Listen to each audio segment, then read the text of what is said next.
Graças e paz, meus irmãos. Amém? Meus irmãos, eu queria te convidar a abrir a sua Bíblia em Jeremias, capítulo 10.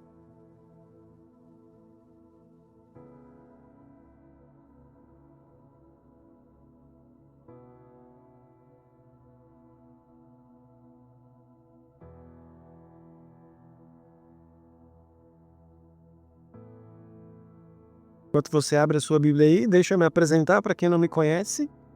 Eu me chamo Wesley e você acredita que eu sou o pastor dessa igreja? Feliz de ver a Janete, o Augusto, a Tamires aqui. Nós visitamos eles há um tempo atrás na casa deles. E feliz demais por vê-los aqui hoje. Para nós é um privilégio receber vocês aqui com a gente. Uma vez eu estava dando aula e eu estava explicando não sei o que para alguém e a Tamires falou para mim assim, que eu dei aula para Tamires. Do nada ela falou assim, você tem cara de pastor. Eu, como assim? Aí eu falei pra ela, eu sou pastor. Aí todo mundo começou, não teve mais aula depois disso. É verdade.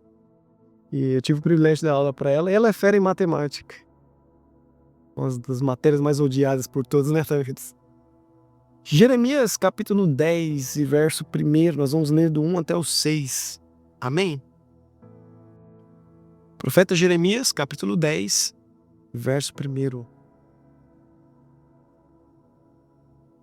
Quem achar, fala assim, é uma Bíblia. Quem não achar, fala assim, vou no telão mesmo, que é mais fácil. Jeremias, capítulo 10, e verso 1. Diz assim o texto. Ouvi a palavra que o Senhor vos fala a vós outros, ó casa de Israel. Assim diz o Senhor, não aprendais o caminho dos gentios, nem vos espanteis com os sinais dos céus, porque com eles os gentios se atemorizam. Porque o costume dos povos são vaidade, pois cortam do bosque o madeiro, obra das mãos dos artífices, com machado. Com prata e ouro o enfeitam, com pregos e martelos o fixam, para que não oscile. Os ídolos são como espantalho em um pepinal. Não podem falar, necessitam de quem os leve, porquanto não pode andar. Não tenhas receio deles, pois não podem fazer o mal e não está neles fazer o bem. Ninguém há semelhante a ti, ó Senhor. Tu és grande, e grande é o poder do teu amor. Amém? Feche os teus olhos, vamos orar ao Senhor. Senhor meu Deus, Pai, nós te damos graça diante, Senhor, da tua palavra, do sagrado texto da tua escritura. Senhor, eu sou incapaz de comunicar a tua palavra como deve ser feito. Por isso, Senhor, eu preciso da assistência do teu Espírito Santo, soprando sobre a minha vida a palavra de vida e de sabedoria. Mas não só sobre a mim que vou comunicar a tua palavra, eu peço também sobre a tua igreja, que vai acolher em seu coração, Pai. Conceda-nos a graça de ouvirmos a tua voz nessa noite. Conceda-nos a graça de perceber o Senhor através da tua palavra. E assim acolher no nosso coração aquilo que vem do Senhor, que é capaz de nos desafiar, de nos confrontar, de nos edificar. E nos ajude a praticar tudo aquilo que nós ouvirmos do Senhor, que está alinhado com o teu reino, a fim de que a gente possa viver inteiramente para a tua glória e para o teu louvor. É a oração que fazemos em nome de Jesus. Amém. Amém. Meus irmãos, nós estamos numa série de mensagens com o título Fábrica de Ídolos. Ao longo de alguns domingos nós temos pregado sobre idolatria aqui na nossa igreja. Se não me engano, essa é a 6ª mensagem a respeito da fábrica de ídolos. E nós não estamos falando de uma idolatria que ela é perceptível. Nós não estamos falando de santos, nós não estamos falando de imagens, nós não estamos falando de outros deuses. Nós estamos falando de uma idolatria que há no nosso coração. Uma idolatria que para nós parece, às vezes, velada, imperceptível, disfarçada, mas que está no nosso oculto. Nós lemos um texto recentemente de Ezequiel 14, onde o próprio Deus denuncia a idolatria dos anciãos de Israel, dizendo que a idolatria nascia no coração deles. E a gente tem lembrado aqui sistematicamente uma frase de João Calvino, nas Institutas da Religião Cristã, quando ele diz que o coração do homem é uma perpétua fábrica de ídolos. O problema da idolatria é que ela nasce no nosso coração. O problema da idolatria não são as imagens, não são os santos. O problema da idolatria é que ela brota, ela surge no nosso coração e ela começa a ganhar dimensão por meio de nós. E o Senhor tem nos levado então a enxergar a idolatria como não algo fora de nós, não como algo externo a nós, mas algo que está no nosso coração. No versículo 1 do texto que nós lemos, de Jeremias, diz assim: ouvi a palavra do Senhor. É interessante como que Jeremias conclama o povo a ouvir a voz do Senhor. E é interessante como nesse primeiro verso Deus já está quebrando a idolatria. Porque lá no verso 5 do texto que nós lemos, o texto diz assim: os ídolos são como espantalho em um pepinal. Não podem falar. Jeremias está dizendo, os ídolos não podem falar. Mas no primeiro verso ele está dizendo, ouvi a palavra do Senhor. Ou seja, o nosso Deus fala. Os ídolos não podem falar. A gente leu aqui recentemente, quando o salmista lá no Salmo 115 diz, tem boca, mas não fala. Tem ouvidos, mas não ouvem. E aqui Deus já começa quebrando a idolatria, dizendo, prestem atenção porque eu, Deus, vou falar a vocês. Deus já está demonstrando como ele é diferente dos ídolos. Os ídolos não falam, mas Deus fala. E ele diz, ouvi a palavra do Senhor, ó casa de Israel. Ouvi a palavra do Senhor. Esse ouvir que o Jeremias conclama o povo a fazer, não é ouvir como alguém que escuta, é ouvir como alguém que discerne e é ouvir como alguém que acolhe aquilo que foi dito. É ouvir como alguém que não só escuta audivelmente, é assim que fala isso, não sei. Mas como alguém que acolhe no seu coração aquilo que vem do Senhor. A palavra que Jeremias usa do original é Shema, que significa que Deus está falando e há um senso de urgência. Deus está chamando o povo e está dizendo, há um senso de urgência e de autoridade naquilo que eu estou falando. É isso que Shema significa. Então quando ele diz ouvir, ele não está falando apenas de escutar com os nossos ouvidos, perceber o som da voz. Não, ele está dizendo para acolher no coração, porque há uma urgência naquilo que Deus está falando. Jesus, lá em João, no capítulo 14, ele vai dizer assim, aquele que não me ama, não guarda as minhas palavras. Aquele que não me ama, não guarda as minhas palavras. Ouvir e guardar é diferente de apenas ouvir e escutar. Quem é mãe aqui vai saber, o filho vai sair de casa e aí a mãe fala pro filho assim, leva o guarda-chuva porque vai chover. Aí o filho escuta, mas o que ele faz? Não leva. Aí olha, não, o Google, mãe, tá falando que vai fazer 30 graus hoje. Mano, mas se a mãe falou, até o Google erra. A mãe tem essa capacidade. Então quando nós estamos falando de ouvir a voz do Senhor, não é só escutar o que Deus está falando. É fazer com que isso seja guardado no nosso coração. E eu sempre digo aqui, nesse lugar, e repito todas as vezes que eu tenho oportunidade, a gente só guarda aquilo que para nós é importante. Nós nunca vamos guardar aquilo que para nós não tem valor nenhum. A gente só guarda em nós aquilo que para nós é importante. Você nunca vê ninguém colocando papel higiênico dentro do cofre. Não, deixa eu colocar aqui, porque vai que o pessoal rouba no papel higiênico usado ainda. A gente só guarda aquilo que para nós tem valor. E eu não estou falando de valor financeiro, porque o mesmo papel higiênico que a gente usa é papel. Mas se você recebe um papel escrito palavras de uma pessoa que você ama e que você tem em consideração, os dois são papéis, mas tem o mesmo valor? Óbvio que não. E eu tenho certeza que você vai guardar aquela mensagem que você recebeu de alguém que você considera e de que você ama. E é nessa mesma lógica que Jesus está falando: aquele que me ama guarda as minhas palavras. A gente só guarda aquilo que para nós é importante, aquilo que para nós tem valor. A palavra de Deus, ouvir a voz de Deus é importante para nós. Eu tenho total consciência de que muitos sairão por aquela porta e não se lembrarão do que foi falado aqui hoje. Eu tenho total consciência disso.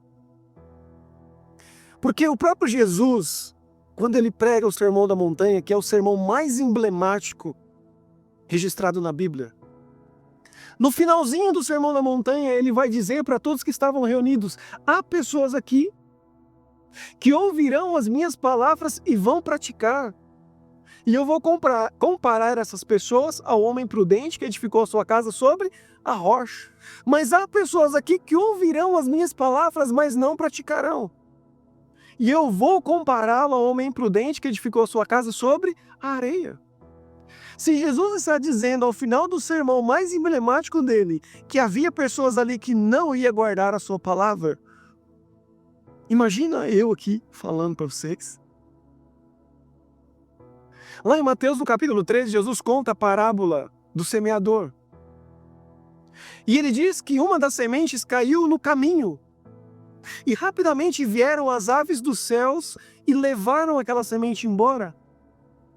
E mais tarde, quando Jesus está com seus discípulos, os seus discípulos perguntam para Jesus: o que você quis dizer? Explica para a gente essa parábola. E Jesus vai explicar para os seus discípulos. E Jesus diz assim: aquela semente que caiu no caminho é aquela pessoa que ouviu a minha palavra, mas não acolheu, mas não compreendeu, mas não discerniu. E as aves do céu é Satanás que roubou a minha palavra do coração. E eu sei que enquanto eu estou falando aqui, há uma atuação no reino espiritual para roubar o que Deus quer plantar no teu coração. E Jesus explica que por não guardar aquilo que foi dito, Satanás foi lá e roubou aquilo que foi semeado no coração. Então, quando nós falamos de ouvir a palavra do Senhor, nós estamos falando de acolher, de fazer com que essa mensagem penetre no nosso coração, porque é Deus que está falando. Eu tenho certeza que você não saiu da tua casa para vir aqui, para ouvir eu falando. Mas assim como Jeremias, acolha aquilo que vem do Senhor para a tua vida. Guarde aquilo que vem do Senhor. Acolha a palavra de Deus no seu coração. E se disponha a viver e a praticar aquilo que vem do Senhor para a tua vida. Ouve a palavra que o Senhor vos fala, ó casa de Israel. Deus está falando. Que privilégio para nós. Que privilégio para nós ouvir que Deus está falando. Eu falava essa semana com um missionário que ele fez missão na Coreia do Norte durante muitos anos da sua vida. E ele dizia para mim: pastor, a gente tinha que decorar. Antes de chegar na Coreia do Norte, a gente tinha que decorar algum livro da Bíblia, porque chegando lá não tinha Bíblia. E o que a gente ensinava era baseado naquilo que a gente decorou. E eles decoravam literalmente cada palavra dos livros para poder ensinar, porque eles não tinham acesso à palavra de Deus. Sabe o que é o mais interessante dessa história? É que aquilo que desce para o teu coração, aquilo que você acolhe do Senhor e desce para o seu coração, não tem ditadura, não tem regime, não tem escravidão, não tem nada que possa roubar a palavra de Deus do seu coração. Porque o dia que não tiver palavra, você chega lá na Coreia do Norte e fala assim: eu sei aquilo que Deus já falou no meu coração. Quem já assistiu um livro de Eli aqui? Quando acaba a Bíblia, ele começa a falar tudo ali, ó. É mais ou menos essa a ideia. Quando nós acolhemos a palavra de Deus no nosso coração. Versículo 2. Assim diz o Senhor: não aprendais o caminho dos gentios, nem vos espanteis com os sinais dos céus, porque com eles os gentios se atemorizam. Existem algumas ferramentas que os ídolos usam para nos dominar e para nos governar. E eu ouvi isso num seminário há muito tempo atrás, com o pastor Ed Renekiewicz, que foi até alvo de polêmica nossa, né, Michel, essa semana. Mas eu ouvi do pastor Ed Renekiewicz há muito tempo atrás, no seminário em que eu estudava, e ele dizia que o ídolo nos captura com 3 ferramentas: remorso, lucro ou terror. Ou, parafraseando, culpa, medo e ganância. Então, a ideia do ídolo é: eu vou capturar o seu coração te colocando na culpa. Se você não for pego na culpa, eu coloco você no medo. Se você não for pego no medo, eu coloco você na ganância. Uma dessas 3 ferramentas, o ídolo utiliza para dominar o nosso coração e para nos manipular. E o louco disso, dessa manipulação que os ídolos fazem, e eu até falava isso essa semana, quando a gente lê, por exemplo, o livro do Apocalipse. Quem vai ler o livro do Apocalipse pela primeira vez, já lê assim, ó, fazendo o sinal da cruz. Meu Deus. Com medo, né? Ou igual o Chaves, né? Fazendo aquela de medo. Só que quando você experimenta o amor de Deus, você se livra. Porque 1 João, capítulo 8, capítulo 4, vai dizer para nós que o perfeito amor lança fora o medo. Então, quando você conhece o amor de Deus, quando você conhece a graça revelada na cruz do Calvário por meio de Jesus Cristo, você não tem mais medo. O livro de Apocalipse, que conta o final, o fim, as últimas coisas, já não é mais uma doutrina sobre medo, é uma doutrina sobre esperança. Sabe por quê? Porque lá em João, capítulo 13, verso 19, Jesus diz assim: quando essas coisas acontecerem, não tenha medo. Porque eu estou avisando de antemão para vocês, para que quando aconteça, vocês saibam que eu sou Deus. Olha que coisa maravilhosa. Deus está dizendo assim: eu estou avisando com antecedência, para que quando aconteça, você não fique com medo. Pelo contrário, quando acontecer, você creia que eu sou Deus sobre a sua vida. Então o Apocalipse não é um livro sobre medo, é um livro sobre esperança, de um Deus que desde a eternidade governa todas as coisas e tem autoridade sobre todas as coisas. Você não está aqui por causa de uma culpa. Jesus levou todas as nossas culpas na cruz do Calvário. Você não está aqui para ganhar dinheiro. Você estaria em outras igrejas aí, que eu não quero falar o nome que está sendo gravado. Vai que eu tomo processo, né? Não tem dinheiro para pagar processo. Então você não está aqui por causa de uma ganância. Por causa de um benefício que vem das mãos do Senhor. Tampouco você está aqui por medo. Porque o perfeito amor lança fora o medo. E aí Jesus vai dizer para nós, texto muito conhecido, lá em Mateus 11, 28, vinde a mim, vós que estáis cansados e sobrecarregados, e eu vos aliviarei. Tomai sobre vós o meu jugo e aprendei de mim, que sou manso e humilde de coração, e acharei descanso para a vossa alma. Porque o meu jugo é suave e o meu fardo é leve. Evangelho é sobre isso. É sobre um Deus que diz: vem para mim, porque no meu reino não há medo, não há temor.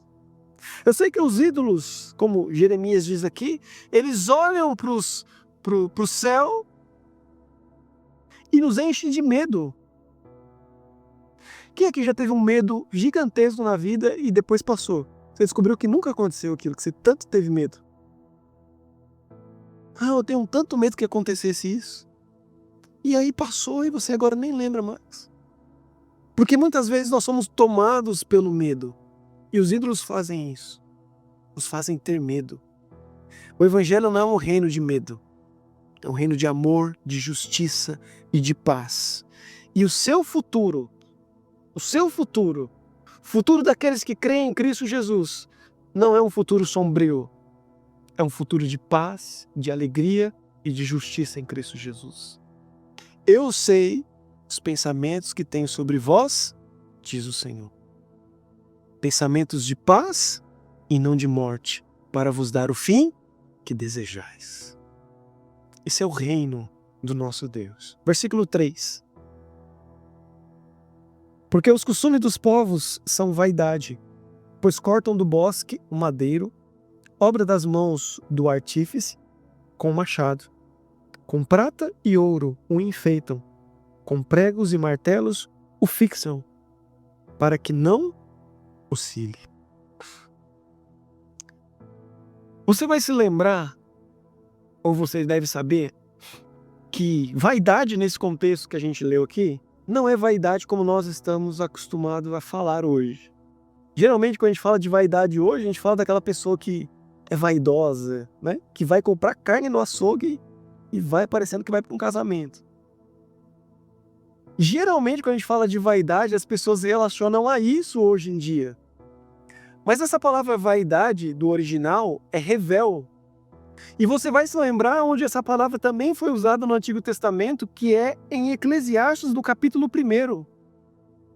Quando Salomão, o sábio, em Eclesiastes, ele olha para as coisas da vida, ele chega à conclusão que debaixo do sol tudo era vaidade. Tudo era vaidade. Então a vaidade que o texto está falando aqui, que Jeremias está falando, é uma vaidade, é revel, que significa vazio, é inútil, é fútil, é esvaziado de significado. É isso que Jeremias está falando. Tudo é vaidade. Ele diz, porque o costume dos povos são vaidade. Por que é vaidade? Porque eles vão para o bosque, eles cortam a árvore, eles talham o ídolo, eles gastam ouro para cobri-lo, eles gastam prata para cobri-lo, e eles fixam os seus pés para que ele não caia. O que Jeremias está dizendo, todo esse trabalho de levantar, ir no bosque, arranca a madeirinha, traz de volta, leva para o artífice, ele talha, depois banha com ouro, depois banha com prata, depois enfeita, depois prega, tudo isso é inútil, porque o ídolo não pode fazer nada. Você está gastando tempo, você está gastando recurso, e isso não vai resultar, não vai chegar em lugar nenhum, porque o ídolo não pode fazer nada. O texto mesmo diz, ele é como um espantalho no pepinal. Ele não vai poder fazer absolutamente nada por você. Você só está perdendo tempo. E você deve pensar assim, mas pastor, eu não fui no mato pegar árvore. Eu não tenho ouro também para cobrir o ídolo ali. Aonde que essa palavra se encaixa na minha vida? Estava orando essa semana aí. E o que me veio à mente foi o feed do meu celular. Porque às vezes eu sento ali no sofá ou eu deito na cama e eu começo. Você já teve, né? Que você vai, rola, faz assim. Aqui, ó.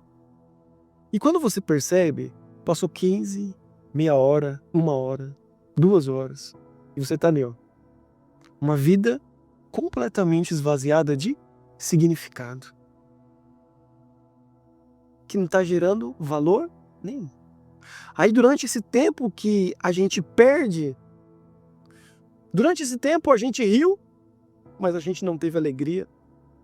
A gente chorou, mas não teve empatia de ninguém. A gente teve raiva porque a gente viu alguns vídeos que deu raiva na gente, mas a gente não mobiliza para nada.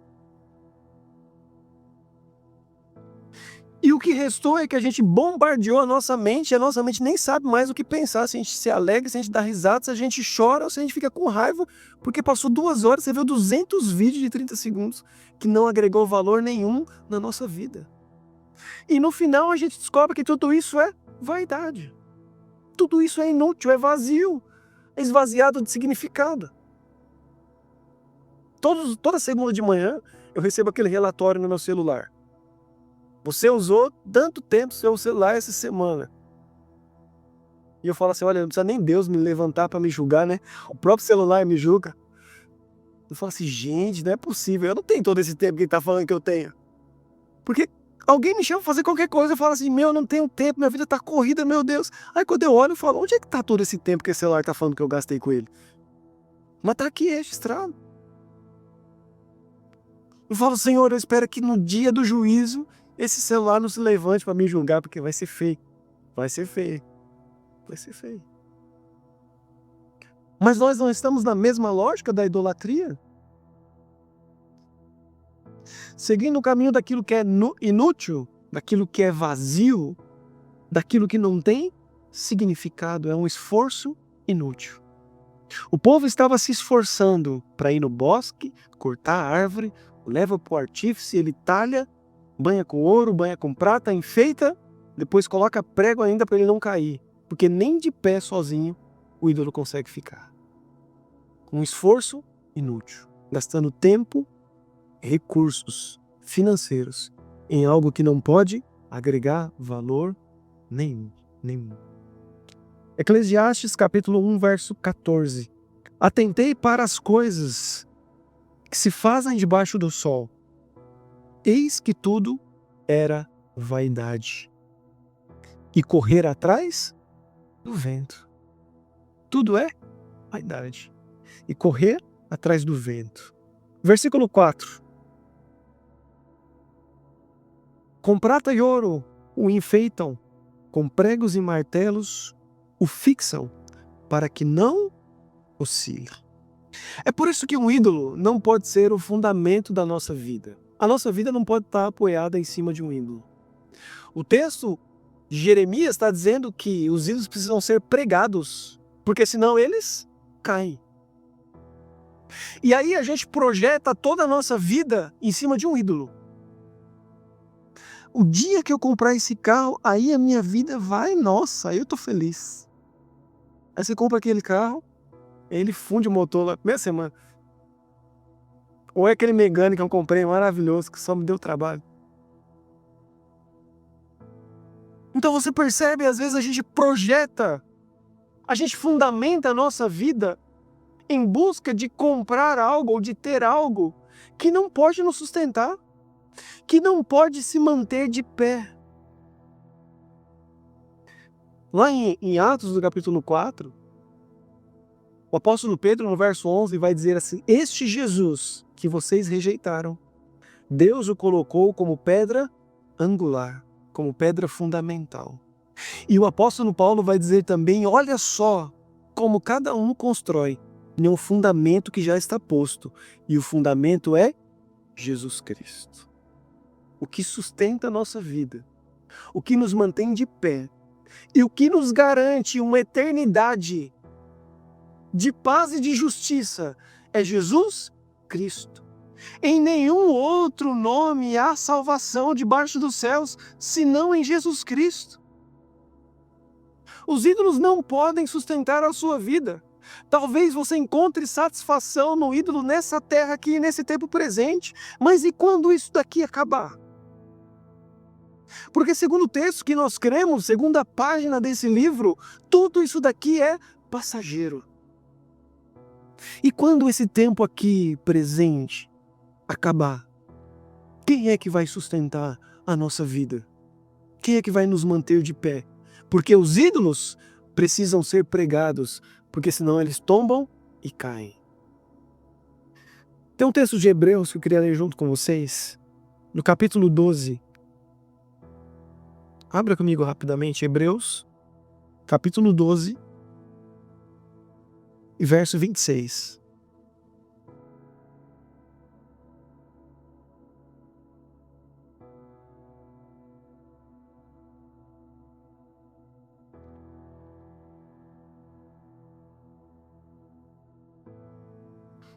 Diz assim o texto: aquele cuja voz abalou então a terra. Agora, porém, ele promete dizendo: uma vez mais, por todas, farei abalar não só a terra, mas também o céu.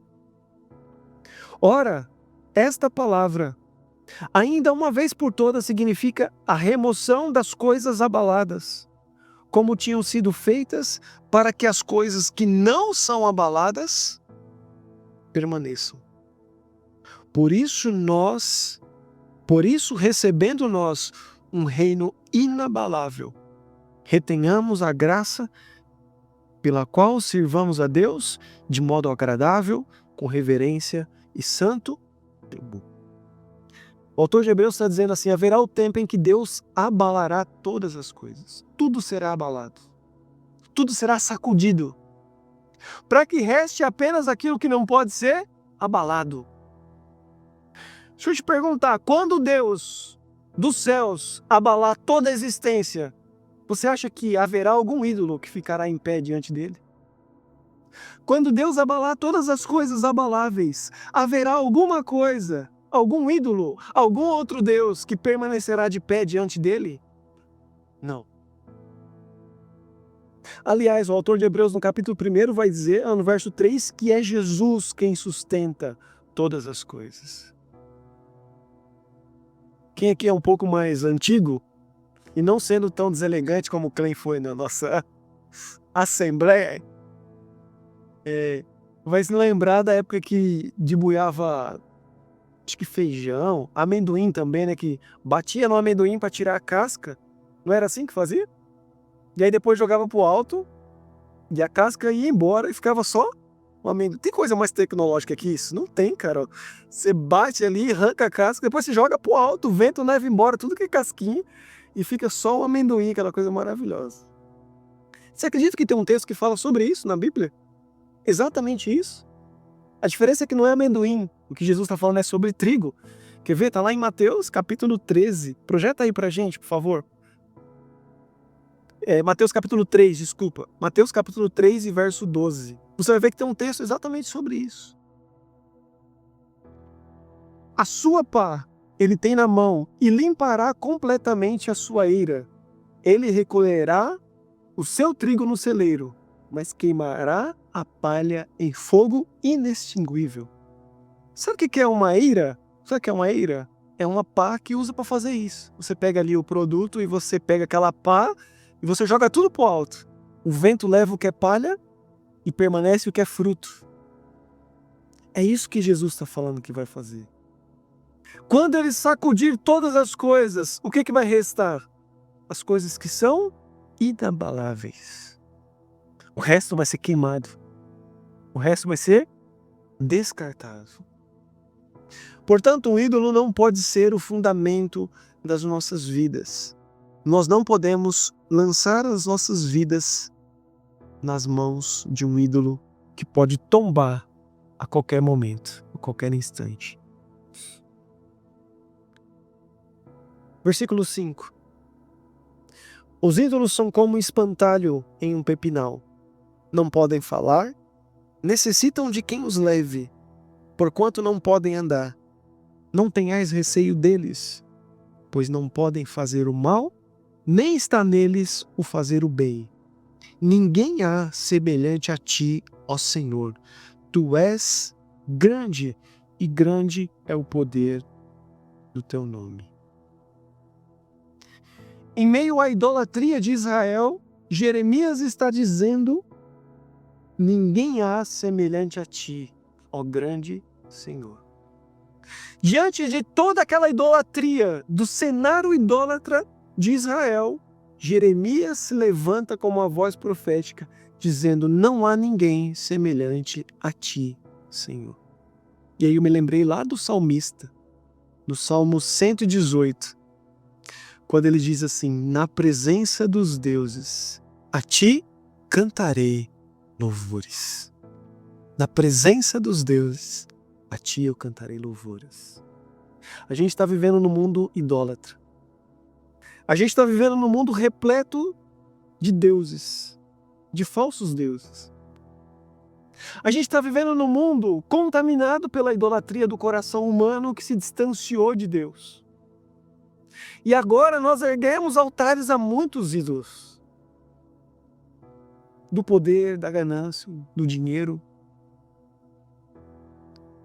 Mas no meio de todos esses deuses, nós podemos fazer como o salmista. Na presença desses deuses, a ti, Senhor, eu cantarei louvores.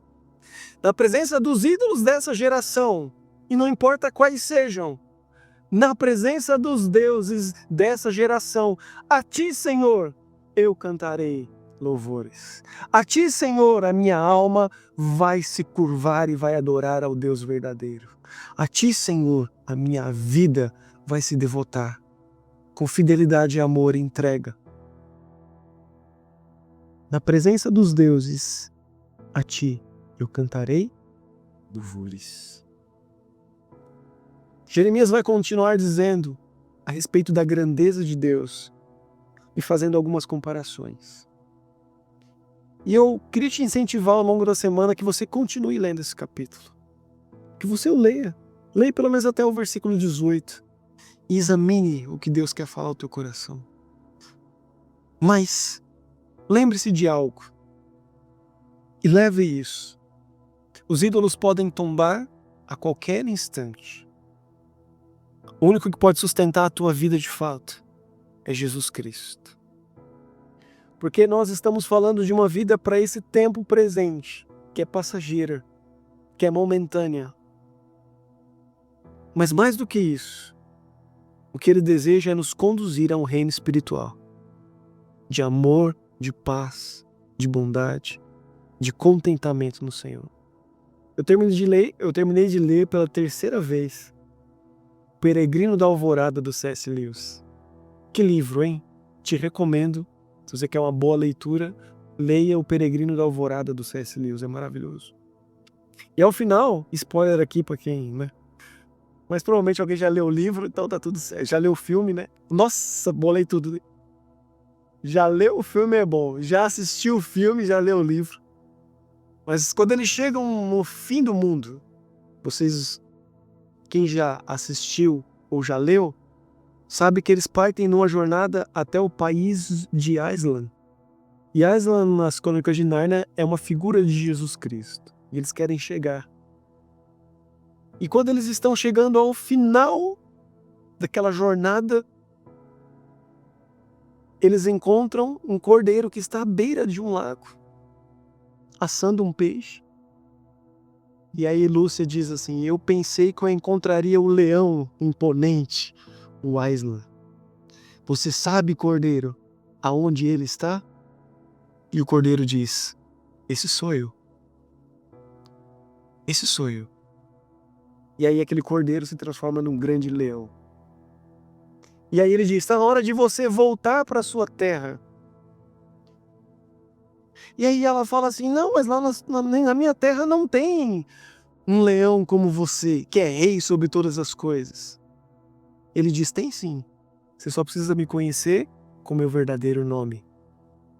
E no seu mundo há uma porta para o meu reino, que você pode entrar a qualquer momento. Esse é Jesus. É o cordeiro, ele é o leão, ele é aquele que abre a porta para o reino eterno, para um caminho de vida e de salvação em Cristo Jesus. Lance fora os ídolos do coração e fundamente a sua vida no Senhor da glória. Porque quando ele abalar a existência, somente ele permanecerá de pé. Todas as outras coisas serão abaladas. Amém?